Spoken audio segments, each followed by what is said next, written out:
Have you ever felt like you're drowning in your own kindness? Like every yes you give takes a piece of you that you'll never get back?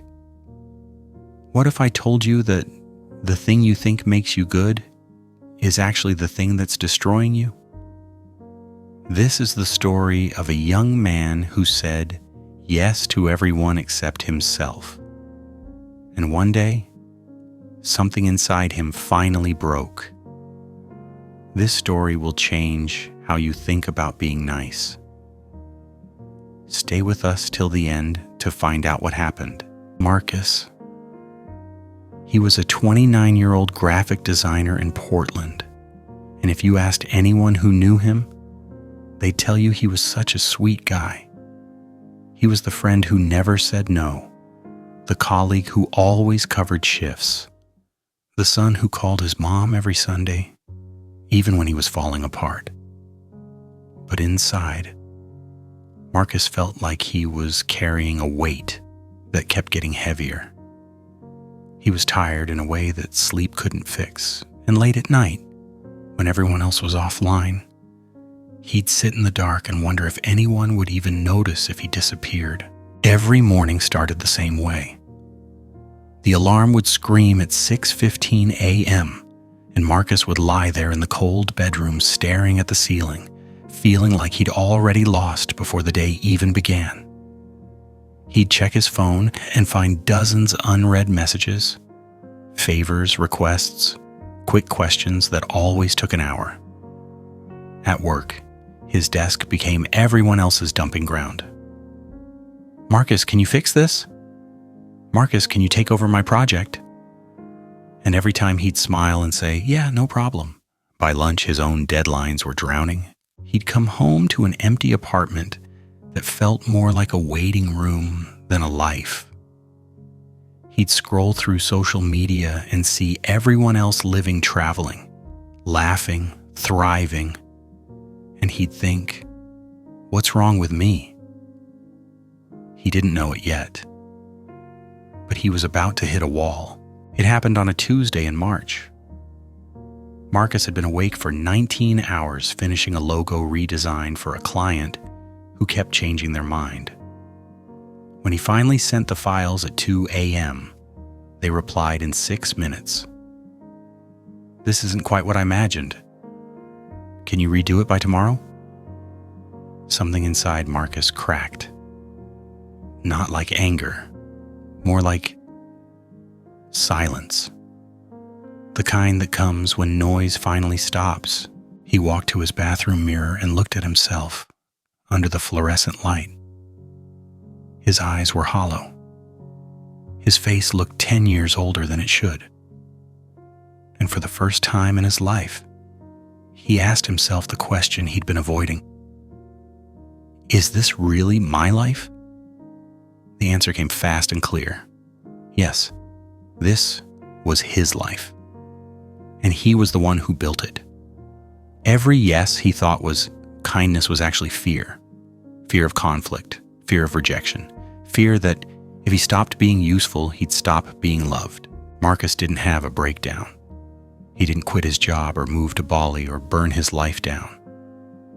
He did something much smaller. He opened his laptop, went to his email, and typed 4 words. I can't do that.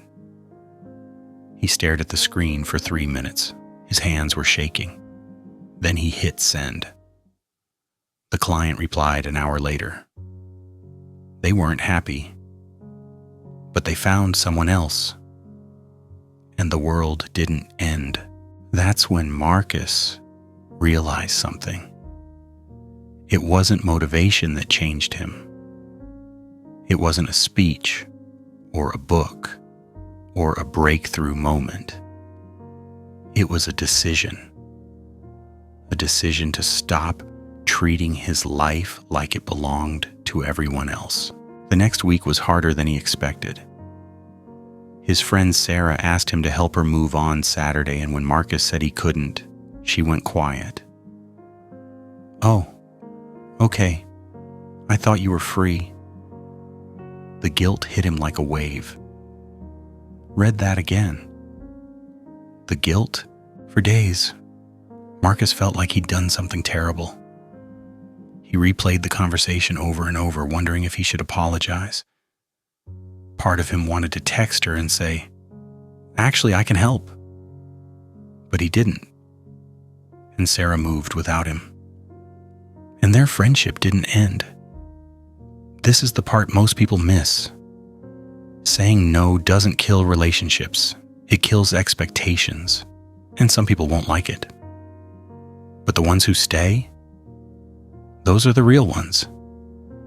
Marcus slipped a few times. He said yes when he meant no. He overextended himself because the old patterns ran deep. But each time he noticed it faster, and each time he corrected it sooner. 3 months later, Marcus's life looked different. Not perfect, just different.